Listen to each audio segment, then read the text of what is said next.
The 1964 Tokyo Olympic Games are not only important for the first games to be held in Asia, but they are also important for beginning of a design movement, sports pictograms. In this video, let's understand the design evolution of Olympic sports pictograms. The Tokyo Olympic Committee faced a problem. Nobody speaks Japanese outside of Japan, so they had to find a solution that would work for people from other countries, a non-verbal system. The Tokyo project included designs of 20 sports pictograms, and further 39 designs were made for general information. These 39 pictograms included everything. The Tokyo 1964 had brilliant designers. They knew what they wanted to do and did something fantastic. For example, these pictograms invented the designs for men's and women's toilets. These pictograms are so successful that they became an integral part of the Olympics ever since. But wait. Before the 1964 Tokyo Olympics, there were symbols used in earlier games, like in Stockholm 1912 or in Paris 1924. However, these symbols were not very clear and simple compared to the ones we used to see today.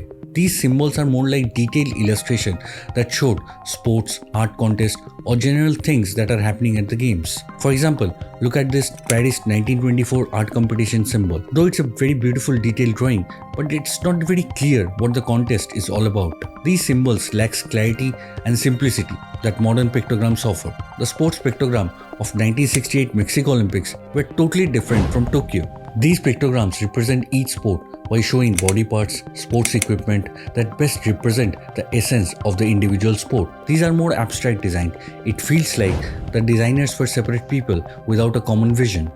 In fact, they used 19 different colors to represent different sports. There was a lack of consistency in the style of illustration. For example, the wrestling pictogram had interlinked arms, and the shooting pictogram had a target, which is very difficult to understand what the sport is at one glance. The Munich 1972 pictograms were iconic. The design shows a characteristic pose of each individual sports. The main challenge was to find a moment in the sport that represent the sport perfectly. For example, look at this pictogram of basketball, or even volleyball, hockey, fencing. In contrast to Tokyo pictograms, the Munich pictograms followed a rigid grid system, exclusively 90 and 45-degree angles. The football and boxing pictograms are fantastic and they remain iconic till date. And the legacy of this system was felt decades after. The design was so successful that the following Olympic Games used the same design system with few modifications. Montreal 1976, Moscow 1980, Los Angeles 1984, and Seoul 1988. All felt like the variation of the same theme. In fact, in 1992, we get the first breakaway from that formalization. The geometric shapes were replaced with brushstrokes, as we already see that in the emblem of the 1992 Olympic Games. The athlete body was reduced to three parts: head, arms, and legs. There were 32 pictograms for Barcelona.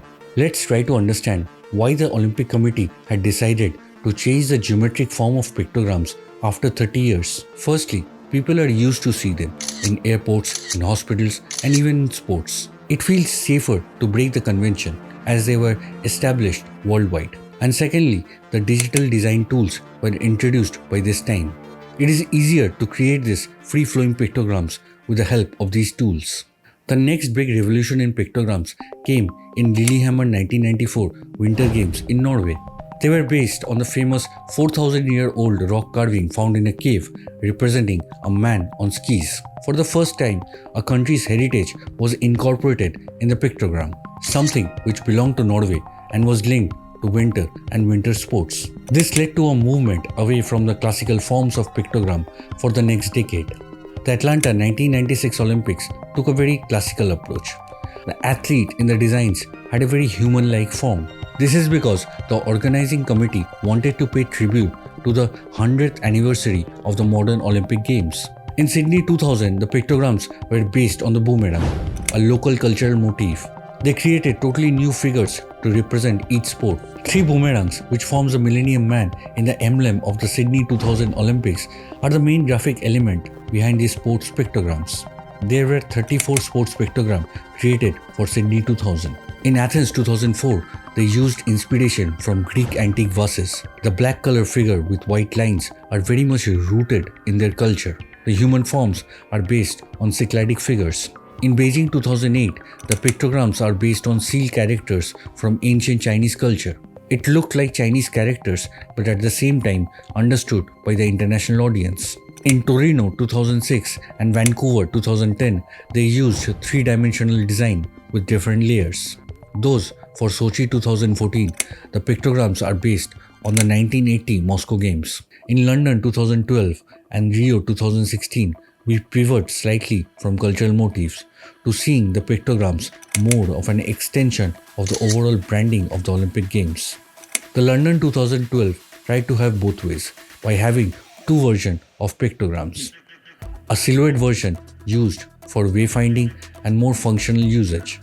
The second one is more dynamic, used for advertising purpose and branding usage. Rio pictograms are fairly simple, with fluid lines reflecting the identity of the games.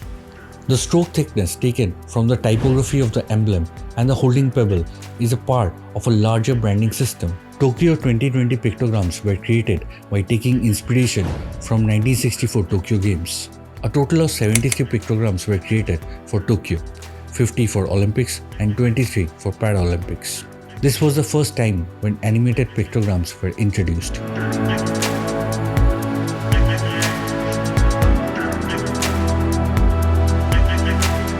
There are three major criteria for a good pictogram. It needs to be understandable at a glance, stylistically consistent, but also visually distinct from each other. The last point was harder to follow, as more and more pictograms were added to the set. Paris 2024 is breaking ground by reinventing the pictogram, by creating a badge of honor that not only represents a sporting discipline, but also a family, a sense of pride, a set of values, and a community. Each 62 pictograms are created with three major graphic elements: an axis of symmetry, a depiction of the ground, and the representation of the sport. Olympic pictograms are perhaps symbols which helps people to distinguish between different sports. Is the sport basketball or sailing? Nothing more than that. The pictograms from 1960 to 1980 are purely informative. They are like games guide. But later these pictograms became tools to showcase countries' culture to the world. Without them, just imagine how many languages would you need for everyone to understand. Pictograms make things much simpler. Thanks for watching this video, and please drop a comment of your favorite pictogram set. See you next time.